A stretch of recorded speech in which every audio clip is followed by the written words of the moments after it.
Salam sejahtera bagi kita semua. Saya berterima kasih atas bantuan, kesempatan, dan kesehatan yang diberikan Tuhan kepada saya.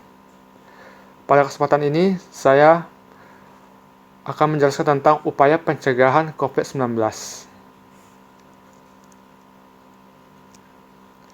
Apa itu COVID-19? Itu penyakit virus corona adalah penyakit menular yang disebabkan oleh virus corona yang baru-baru ini ditemukan.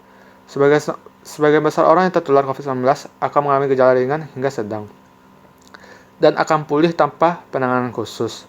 Kumpulan virus yang bisa menginfeksi sistem pernapasan. Pada banyak kasus, virus ini hanya menyebabkan infeksi pernapasan ringan seperti flu. Namun virus ini juga bisa menyebabkan infeksi pernapasan berat seperti infeksi paru-paru. Dengan kondisi saat ini, saatnya kita kerja dari rumah, belajar dari rumah, ibadah di rumah. Inilah saatnya bekerja bersama-sama, saling tolong-menolong, dan bersatu padu gotong royong.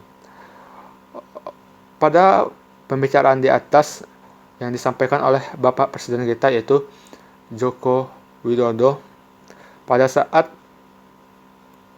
bulan Maret yang lalu, yaitu saat menerapkan protokol kesehatan, yaitu pembatasan sosial berskala besar.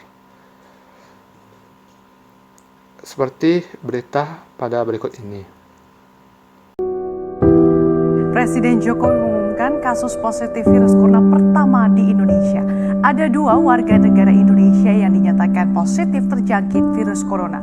Mereka tertular dari warga negara Jepang yang sebelumnya dikabarkan pemerintah Malaysia terkena virus corona. Kita berharap dengan kepatuhan kita terhadap segala anjuran pemerintah yang terkait dengan pengendalian COVID-19 ini, atau kesungguhan kita untuk menjalankan era normal yang baru, maka angka ini akan bisa kita tekan, bisa kita turunkan untuk kemudian menjadi hilang. Nah, itulah videonya. Selanjutnya saya akan menjelaskan tentang penularan.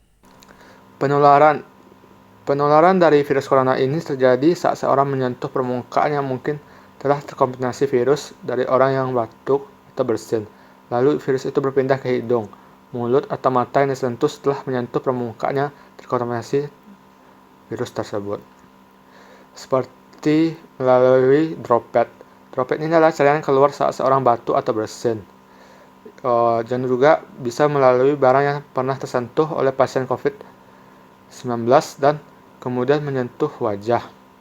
Lalu kontak dengan orang yang terkena COVID-19, menyentuh atau jabat tangan. Dan yang terakhir itu melalui udara. Udara ini masih dalam tahap penelitian. Gejala dari COVID-19 apa? Masing-masing orang memiliki respon yang berbeda terhadap COVID-19. Sebagian besar orang terpapar virus ini akan mengalami gejala ringan hingga sedang dan akan pulih tanpa perlu dirawat di rumah sakit. Gejala umum seperti demam, batuk kering, kelelahan. Gejala serius seperti kesulitan bernapas atau sesak napas, nyeri dada, atau rasa tertekan pada dada. Dan juga bisa juga terjadi kepada lansia seperti penyakit paru-paru, diabetes, dan lainnya. Grafik COVID-19 dari awal bulan Maret sampai sekarang ini terus mengalami peningkatan. Sumber diambil dari WHO COVID-19. Cara penanganan COVID-19 itu pertama melalui komunikasi. Harus adanya seorang yang ahli dalam komunikasi publik.